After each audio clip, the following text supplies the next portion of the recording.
Bom, boa noite a todos, boa tarde, bom dia, não sei quando você vai me acompanhar, os que estão aqui hoje, boa noite. Hoje é dia 22 de outubro de 2020, nós estamos aqui há 8 horas e 16 minutos e vamos começar o nosso estudo. Nossa proposta agora nessa sequência é estudar sobre a perfeição dos santos. O debate da perfeição dos santos da última geração. Alguns vulgarmente têm chamado esse tema de última geração, teologia da última geração, TUG, teologia da última geração.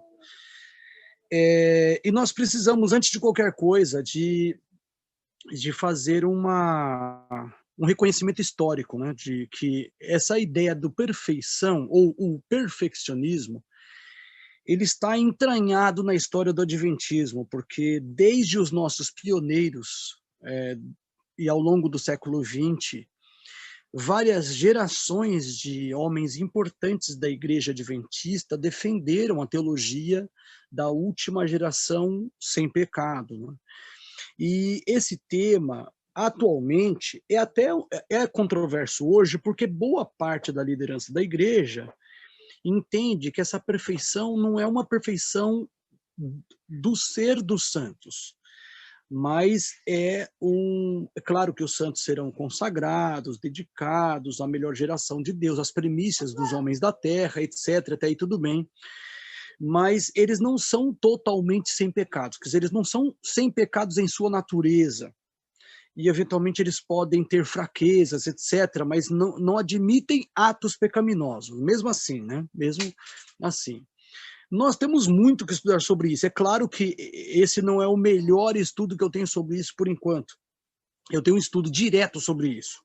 Hoje nós vamos fazer um estudo histórico e vamos entrar aos poucos nesse assunto, confrontando a nossa história adventista, lá dos pioneiros, século XIX, século XX, com os escritos do apóstolo Paulo. Então, vamos começar. Próximo slide. Não temos tempo a perder. Vamos lá. Necessitamos entender a influência de nossa herança adventista. Poucos se arriscarão a negar que os pioneiros da igreja criam que a última geração estaria composta por homens perfeitos e impecáveis. Os pioneiros acreditavam nisso, boa parte deles, se não quase todos.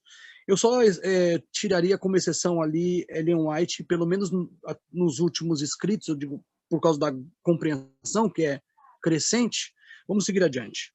Possivelmente ela não cria nisso, possivelmente. Dizia James White, agora então vamos na primeira geração dos adventistas, né? Então o próprio esposo da Ellen White, o que ele dizia? A maioria do povo pensa que se uma pessoa está preparada para morrer, está preparada para a vinda do Senhor, mas não consideram a diferença entre morrer, eu coloquei um Y, o Y, depois eu vou reformar isso que eu fiz muito rápido. Então, assim, consideram a diferença entre morrer e manter-se em pé vivo para receber o Senhor em sua aparição. Então, alguns não consideram a diferença. Então, ele está dizendo que não, é diferente. Para morrer, se requer uma coisa dos santos, enquanto que para manter-se em pé vivo para receber o Senhor Jesus em sua glória, na sua aparição, é diferente. Vamos seguir vendo o Tiago White, o James White aí. Ele continua. Uma coisa é morrer no Senhor, entregar-se a Ele, ou entregar a Ele nosso espírito, enquanto está rogando por nós diante do trono do Pai.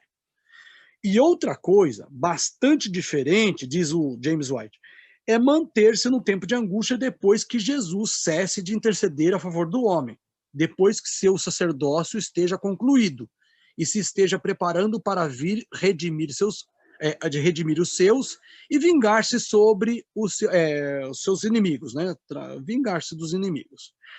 Aí ele conclui, os que compreendem estas coisas bendirão ao céu, porque foi preparado meios na misericórdia de Deus para a perfeição dos santos. Então, esse livro, essa citação é Life Sketches of James and Ellen White, ou seja, nesse livro, página 431, nesse livro tem textos de Ellen White e textos de Tiago White, esse é de Tiago White. Não podemos confundir esse livro com o outro livro, Life Sketches of Ellen G. White, que é só texto de Ellen White. Aí a paginação muda e tal, só para deixar claro. Então, nós temos aí que na primeira geração dos pioneiros, James White, como exemplo da ideia da perfeição da última geração. A geração que seguiu os pioneiros cria no perfeccionismo. Um exemplo excelente disso temos na leitura da Semana de Oração por John A. Brunson. Brunson, não confundir com Branson, porque depois vai aparecer o Branson. Aí é John A. Brunson. Este apareceu no General Conference Bulletin, no Boletim da Conferência Geral, no quarto trimestre de 1889. Veja o ano, é a segunda geração já. Página 78 até 81. Vejamos o que ele diz. Vamos lá, próximo slide, Brunão.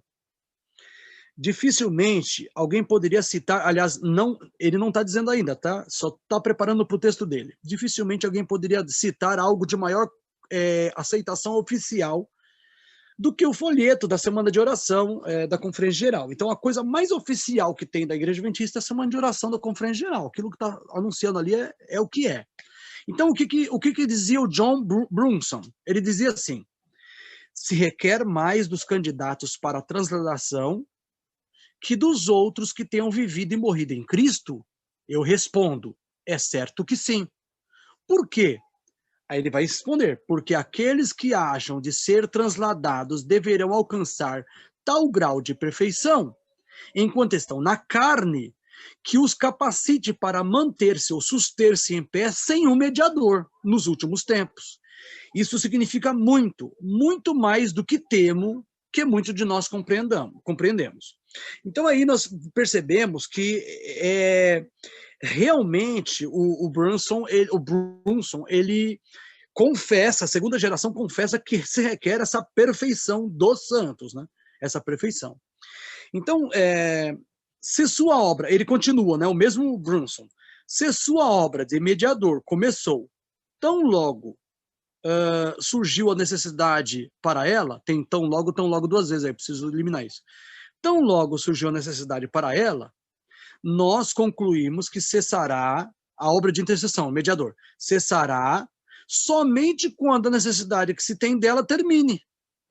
Porém, essa necessidade de mediação surgiu quando o homem se fez pecador, uma criatura em rebelião contra seu Criador, um apóstata.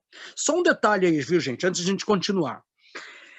Aí ele faz, a afirmação é de uma lógica irreparável, a lógica é certinha, ela não está errada a lógica.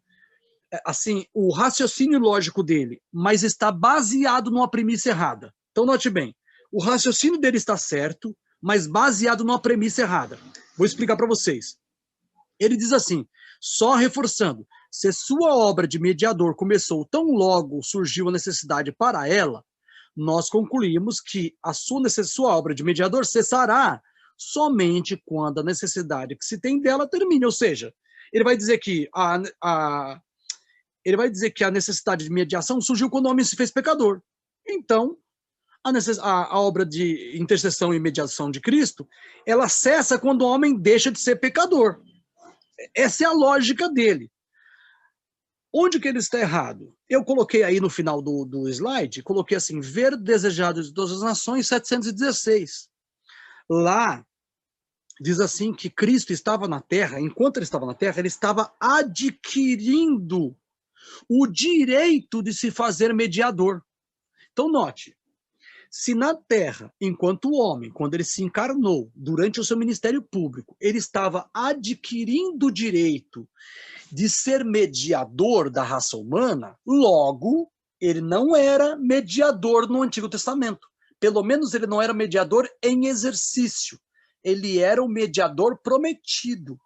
Nós podemos dizer assim, para ser um pouco, vamos dizer assim, um pouco mais, vamos dizer assim, flexíveis nessa ideia de mediação, dizer que Cristo mediava não como sacerdote, mas ele podia dizer que ele mediava os interesses de Deus para com a humanidade, descendo e subindo ao Pai, eventualmente socorrendo Daniel, em Daniel 10, eventualmente descendo para atender uma necessidade especial de Jacó, no Vale de Jaboque, mas a gente não tinha ali ainda Jesus como sacerdote, mediando em exercício. como um sacerdote em exercício, mas o sacerdote é o mediador prometido. Isso se confirma em Hebreus 5, versos 7 a 9, especialmente, indesejado de todas as nações, página 716, que eu não vou citar agora, porque, infelizmente, eu tenho que ir para outro cômodo buscar o desejado que eu esqueci de trazer. Mas lá diz assim que Cristo estava na terra adquirindo o direito de se fazer advogado, ou seja, ele não era advogado de fato até ali, só depois.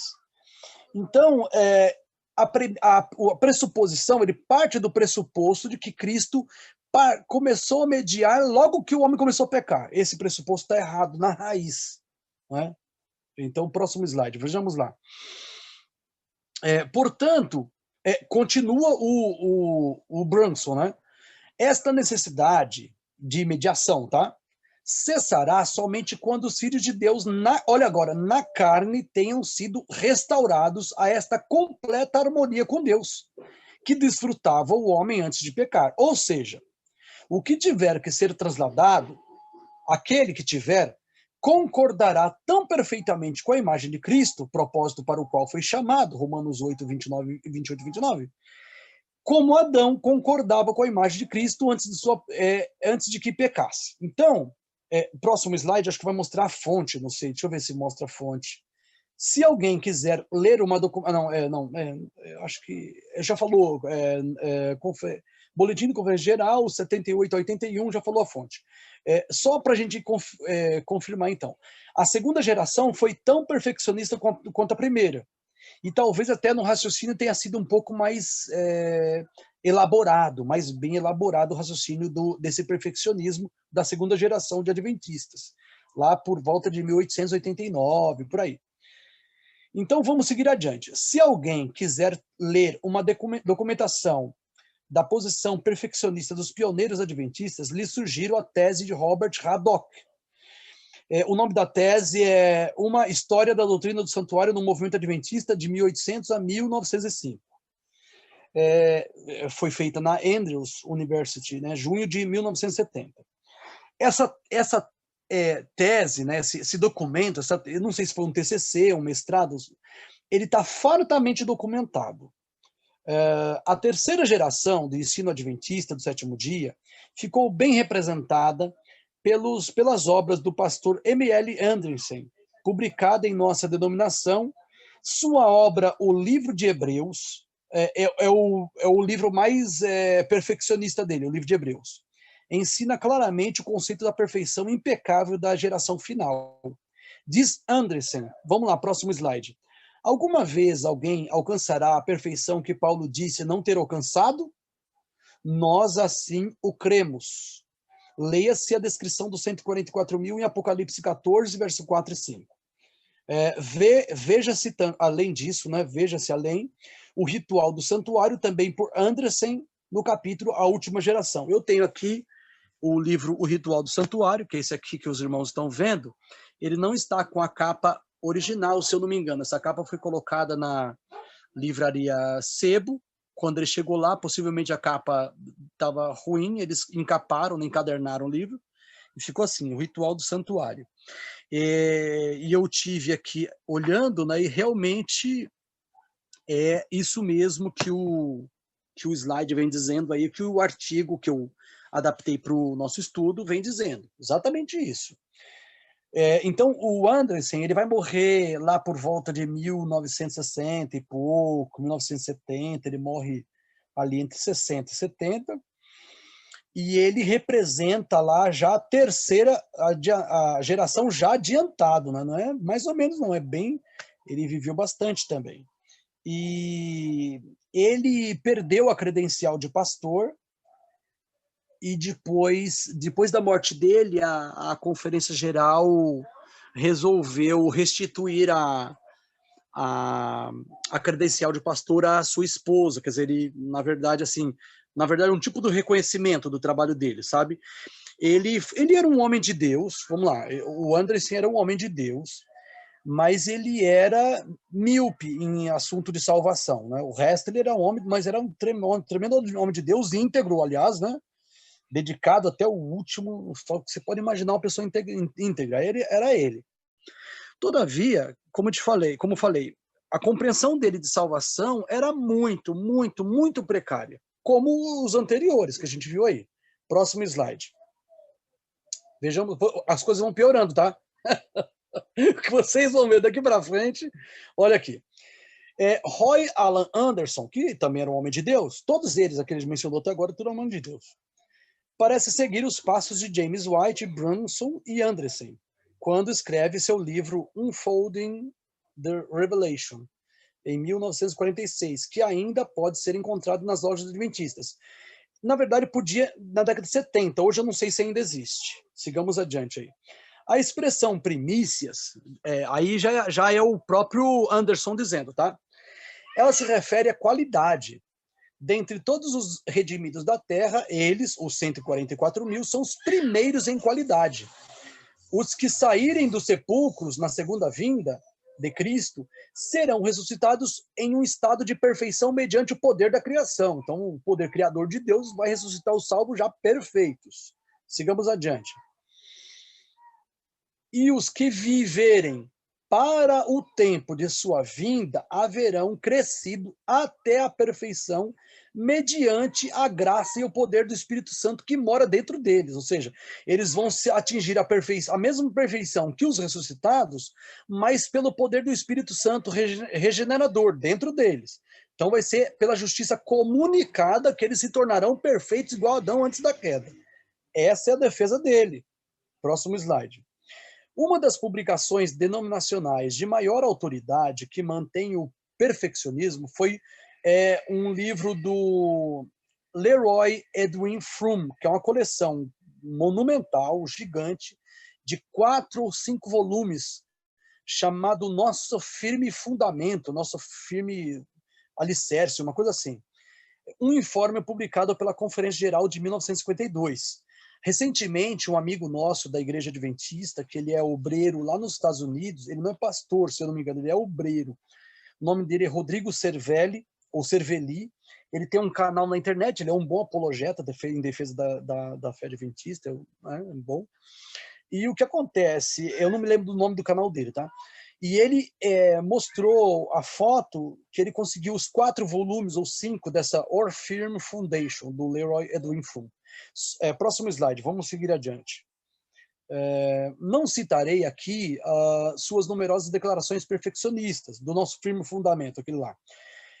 Mas recomendo a vocês as 2 apresentações da Conferência Geral, feita na Conferência Geral, uma por T.H. Jamison, intitulada Os Companheiros do Cordeiro, que é uma referência a 144 mil, claro, e a outra por W.H. Brunson. W.H. Brunson. O outro é John Brunson. Esse aqui é W.H. Brunson, sob o nome O Senhor Justiça Nossa. Esse Brunson, ele foi presidente da Conferência Geral, esse W.H. Brunson. Então, o slide diz assim, que a apresentação do pastor Brunson, que era o presidente da Conferência Geral, dominou a conferência. Sua sessão sobre justiça comunicada é muito explícita. Apresentou, diante dos delegados da Conferência Geral, o desafio de, olha que interessante, o desafio de duplicar a humanidade impecável de Jesus por meio da justiça comunicada. Então, isso está escrito aí na página, volume 2, na página 594, 585, 589, 600, 601, 607 do nosso firme fundamento. São citações dessa mesma linha de pensamento. Então, a gente percebe que a terceira, a quarta geração veio na mesma sequência. Agora, se alguém quiser pegar algo, assim, uma referência realmente mais moderna, mais contemporânea, né, mais atual, deve ler o livro do pastor Gordon Collier, God's Eternal Purpose in the Great Controversy, ou Eterno Propósito de Deus na Grande Controvérsia, uma coisa assim. Mas, na verdade, tem um livro até mais recente. Tem um livro publicado na CPB, na Casa Publicadora Brasileira, por volta lá dos anos 70, já no final dos 70, 78, 79 e 80 também, publicaram muito tempo. Depois deram uma suspendida na publicação daquele livro e fizeram um livro novo dele. O nome do livro é Estudos Bíblicos.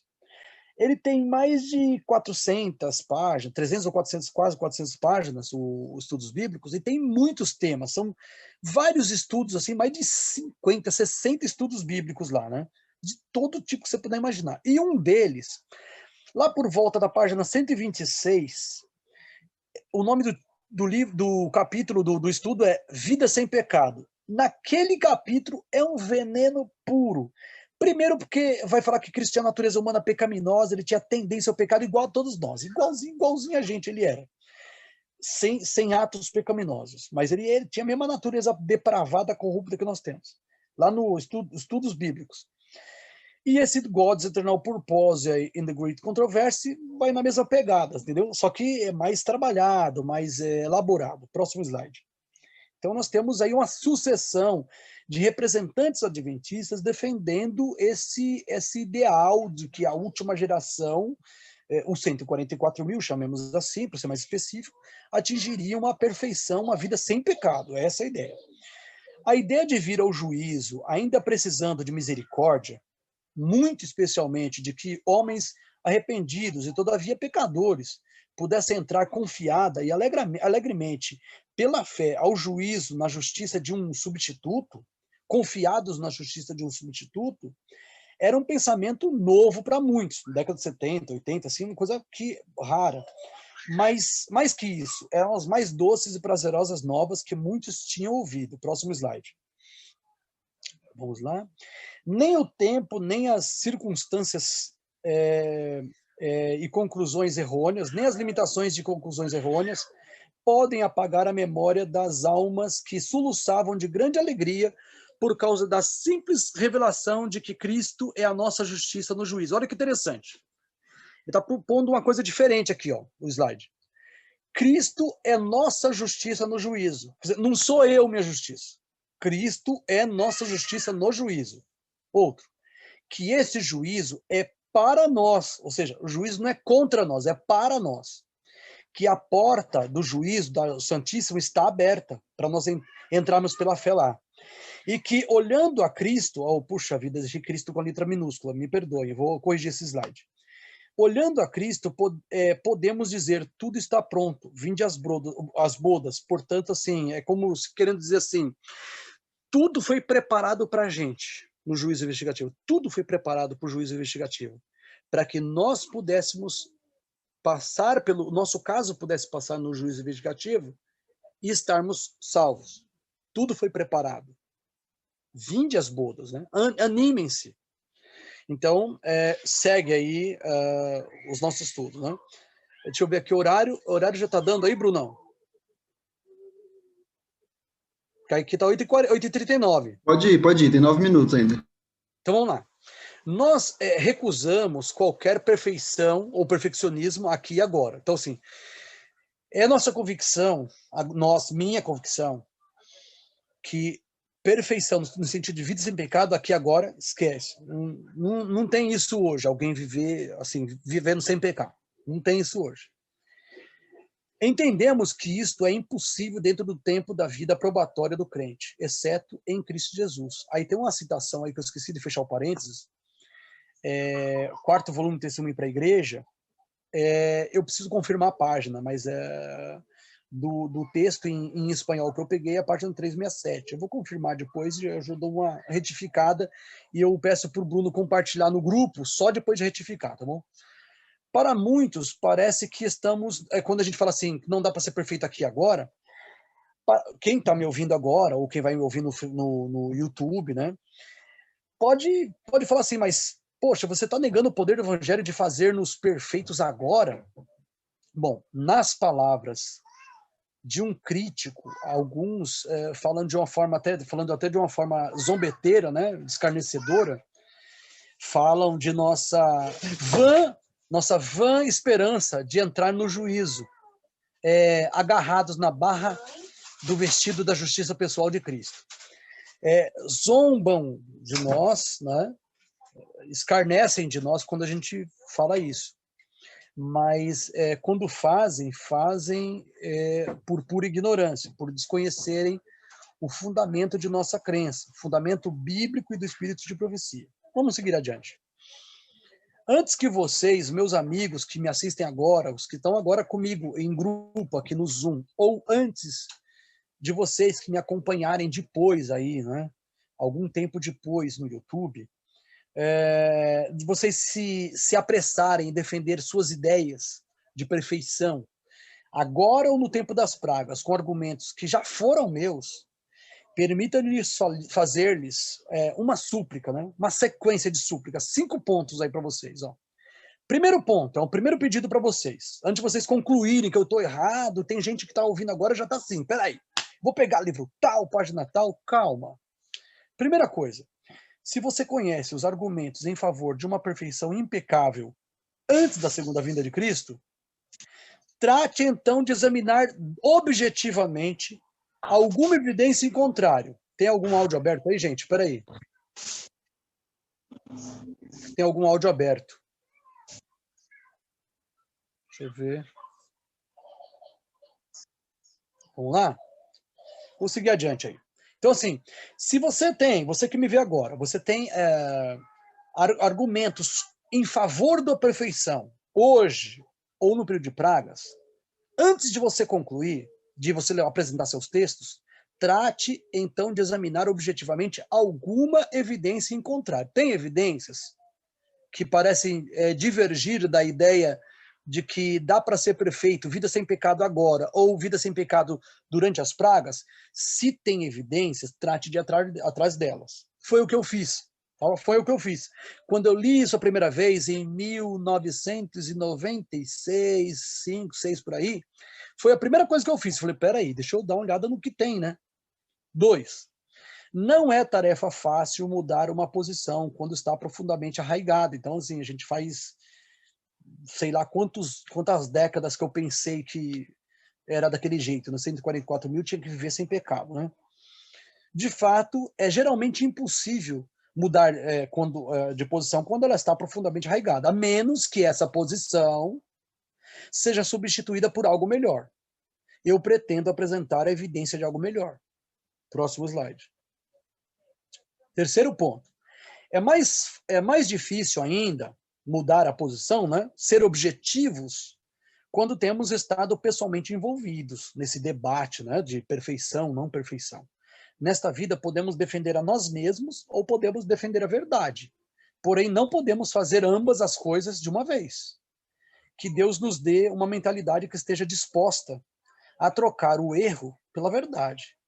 E isso a 120 por hora, assim, rapidão. Não sejamos tardios em trocar o erro pela verdade. Quando a gente descobre que a gente está errado, tem que mudar, vamos jogar fora o erro.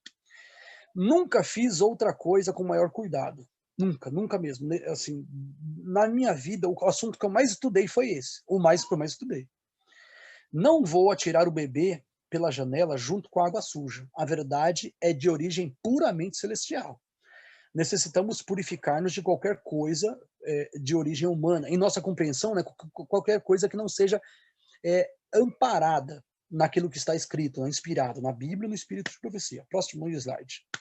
Quinto ponto e último, aí tem alguns slides, o quinto ponto é grande, para a gente considerar o início do nosso estudo de hoje. E talvez não sei se dê tempo, agora é 8h44, vamos ver aí.